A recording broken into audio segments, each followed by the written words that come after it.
யாரும் சொல்லாத செய்தி. விசாரணை வளையத்திற்குள் ராகுல், எம்பி பதவி காலி. நமது அண்டை நாடான வங்கதேசத்தில் இடஒதுக்கீட்டிற்கு எதிராக தொடங்கிய போராட்டம் மெல்ல அந்நாட்டின் பிரதமர் ஹசீனாவுக்கு எதிராக திரும்பியது. இதில் பல இடங்களில் வன்முறையாகவும் மாறியது. 550க்கும் மேற்பட்டோர் பரிதாபமாக உயிரிழந்த சம்பவம் உலகத்தையே உலுக்கியது. வங்கதேசத்தில் பல பகுதிகளில் சிறுபான்மையினராக இருக்கும் இந்துக்களை குறிவைத்து தாக்குதல்களும் நடைபெற்றது. கலவரக்காரர்கள் வங்கதேச பிரதமரின் வீட்டை நோக்கி சென்றதால் வங்கதேசத்தின் முன்னாள் பிரதமர் ஷேக் ஹசீனா பிரதமர் பதவியை ராஜினாமா செய்துவிட்டு நம் நாட்டிலே தஞ்சமடைந்தார். இந்தியாவில் ஷேக் ஹசீனா இருப்பதற்கு வங்கதேசத்தில் பலத்த எதிர்ப்பு கிளம்பியது. மேலும் வங்கதேசத்தில் இன்னும் முழுமையாக அமைதி திரும்பவில்லை. குறிப்பாக அங்கே இந்துக்கள் மீதான தாக்குதல்கள் தொடர்ந்து அதிகரித்தே வருகிறது. இந்த சூழலில்தான் வங்கதேச இடைக்கால அரசின் தலைவர் முகமது யூனுஸ் பிரதமர் மோடியை தொலைபேசி மூலம் தொடர்பு கொண்டு பல விவகாரங்கள் குறித்து பேசியிருக்கிறார்.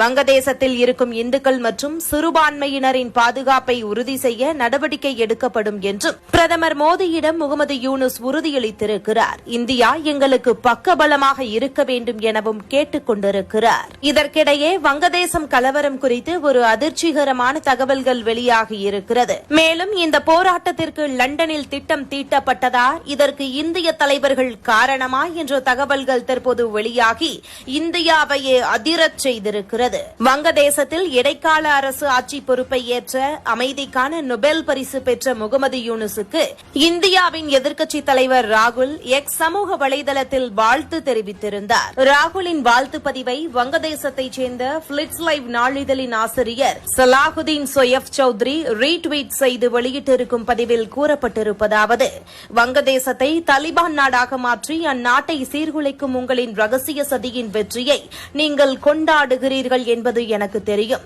பின் இந்தியாவை சீர்குலைத்து நரேந்திர மோடியை ஆட்சியிலிருந்து அகற்ற வேண்டும் என்பதே உங்களுடைய திட்டம். லண்டனில் வங்கதேச தேசியவாத கட்சி தலைவர் தாரிக் ரஹ்மானுடன் உங்களின் ரகசிய சந்திப்பு பற்றிய என் தகவலுக்கு நீங்கள் இதுவரை பதிலளிக்கவில்லை. இது தவிர வங்கதேசத்தில் நடந்து வரும் ஹிந்து ஒடுக்குமுறை பற்றி ஒரு வார்த்தை கூட உங்கள் செய்தியில் நீங்கள் குறிப்பிடவில்லை.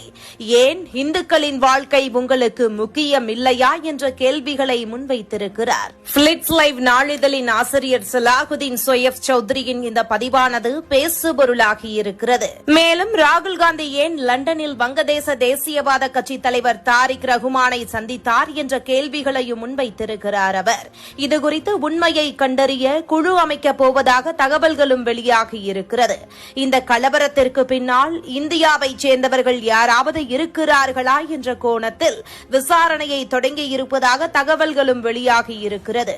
அது மட்டுமல்லாமல் மேலும் கலவரத்தில் தொடர்புடைய நாடுகள் குறித்தும் தற்போது பல அதிர்ச்சிகரமான தகவல்களும் வெளிவரத் தொடங்கியிருக்கிறது. மேலும் இந்த வங்கதேச கலவரத்தில் இந்திய அரசியல்வாதிகள் யாரேனும் தொடர்பில் இருந்திருந்தால் அவர்களின் குடியுரிமை முதல் அனைத்தும் பறிக்கப்பட வாய்ப்பிருப்பதாக டெல்லி தகவல்கள் தெரிவிக்கிறது. இதுபோன்ற முக்கிய நிகழ்வுகள், அரசியல் தகவல்களை ஆழமாக மாறுபட்ட கோணத்திலும் அறிந்து கொள்ள மறக்காமல் உங்கள் TNS24 டிஜிட்டல் பக்கத்தை பின்பற்றிக் கொள்ளவும்.